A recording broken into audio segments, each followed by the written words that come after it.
ግፍ የፈጸመን አካል አላህ Subhanahu Wa Ta'ala መጨረሻውን ውድቀት ያደርገዋል። ይሄ ሱነቱላሂ ፊል ከውን አገራችንም ላይ ያለ ታሪክ ዓለም ላይ ያለ ታሪክ ይሄው ነው። የማይቀየር የአላህ ሱና ነው ይሄ።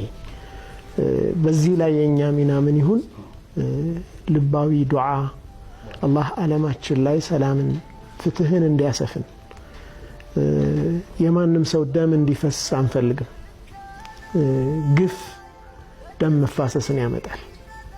የተገፋ አካል የተበደለ አካል ከዛ በደል ለመውጣት የሌላኛውን አካል መከላከሉ አይቀርም። ይሄ ተፈጥሯዊ መብት ነው፣ ዓለም አቀፍም መብት ነው። በነገራችን ላይ መከላከል ግፍን ነው ማለት ንብረትህን መሬትህን መጠበቅ ክብርህን መጠበቅ ዓለም አቀፍ ህጎችም የሰብአዊ መብት ህጎች የሚያረጋግጡት እውነታ ነው።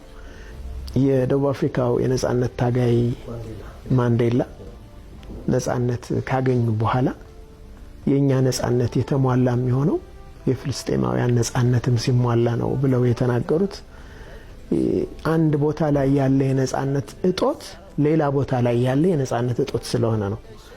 ኢትዮጵያ ውስጥ የሚፈጸም ግፍ ካለ የትም ቦታ የተፈጸመ ግፍ ማለት ነው።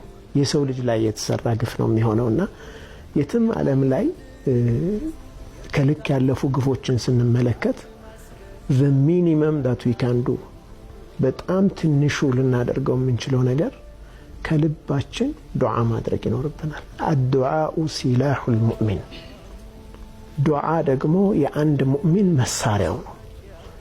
አላህ የፈለገውን የሚያደርግ ጌታ ነው። ሁሌም 3 አያዎች ወይ 2 አሁን የመጣልኝ 3 አያዎች በጣም ተስፋ ይሰጡኛል። وما رميت إذ رميت ولكن الله رمى يا محمد أنت بمتورورበት ጊዜ አንተ አይደለህም የወረወርከው አላህ ነው የወረወረው። እዚህ የምትወረወረው ነገር አይደለም።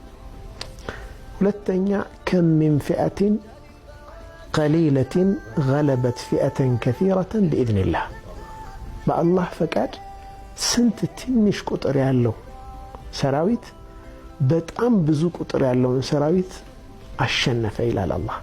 ሐቅ ላይ ስላለ አላህ ከዛ ጋር ስለሚሆን ማለት ነው።